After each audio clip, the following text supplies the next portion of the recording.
students, today we are going to discuss about the team organization in design thinking approach.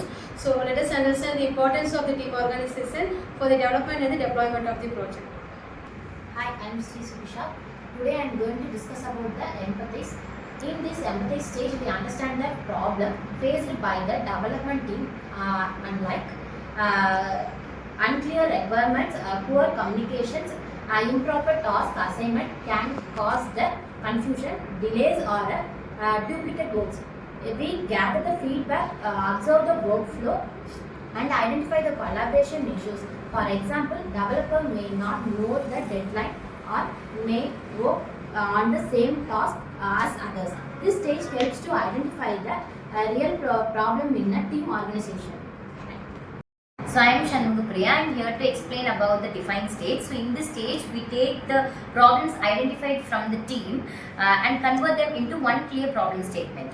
So from the empathy stage, we got to know that developers are confused about their tasks, and also two members sometimes work together with confusion for in one module, and deadlines are not clearly communicated, and testing and development are not properly synchronized or coordinated. So now, instead of keeping all these as separate issues, we combine all together as a single line. So now the software development team is facing poor team organization due to unclear roles and confusion between them, lack of communication and improper task allocation, which is causing the project delays. So in this stage will help us to identify the root cause. The root cause here is poor organization and poor communication. Secondly, to avoid confusion, that is to improve the communication between the teammates. And third is to guide to the next stage, helping in generating better solutions.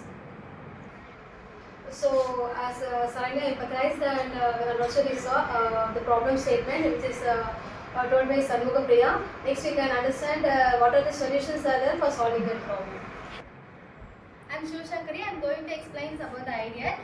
So for this we think of some solutions, and that is some ideas as include and use project management tools like for task boards, and then communicate with the meetings, clearly define roles and responsibilities, and using version control systems for better performance, and improve communications through the meeting. An example, for example, daily stand-up conducting a meeting, it avoid the confusions and make the process faster, and we generate multiple ideas, so we select the best solution in this phase. Hello everyone, I am Manasa. So here I am here to tell about the prototype stage. So in the prototype stage, we will be creating a small or basic version of our solution to understand how it will be working in the future. And also this stage is very important because it will be helping us to identify how our ideas will be will look like before building the complete system.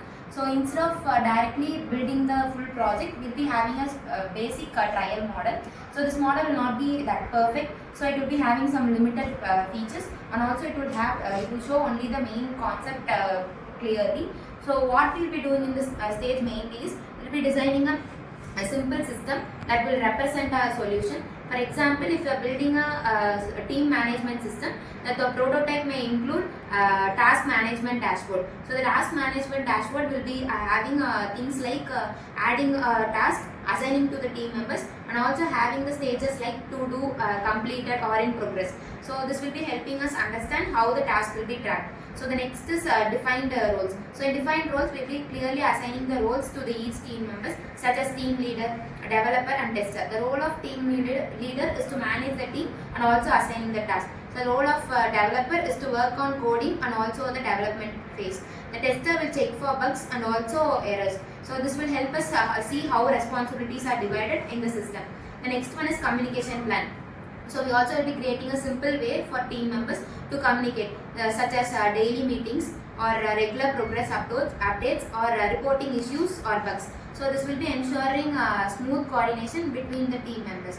So example workflow is the team leader will be creating a task. So the task will be assigned to the developers. So developers will work on the task and will update the status, and the testers will check the completed task and will be updating in the daily meetings. So this workflow will help the user understand how the system will function step by step.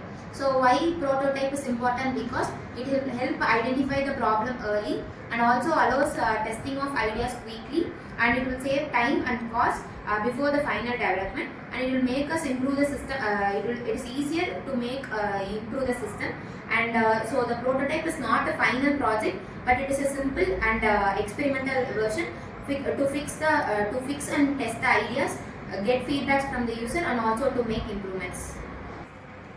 Now I am going to tell about the testing stage, which is the last stage, where here the evaluation of the solution will happen. While evaluating the given solution, we will infuse it into the team organization with the team members. After creating the prototype, we will implement the team and observe how it performs day to day in the work. The main goal is to see the changes in their communication, whether they have improved or not, and also the team organization is improved or not, and we carefully monitor the communication has improved, and team members is clearly understanding their roles within the deadline, and the system is easy to use or not. So these are the things we need to test after the deployment of the solution.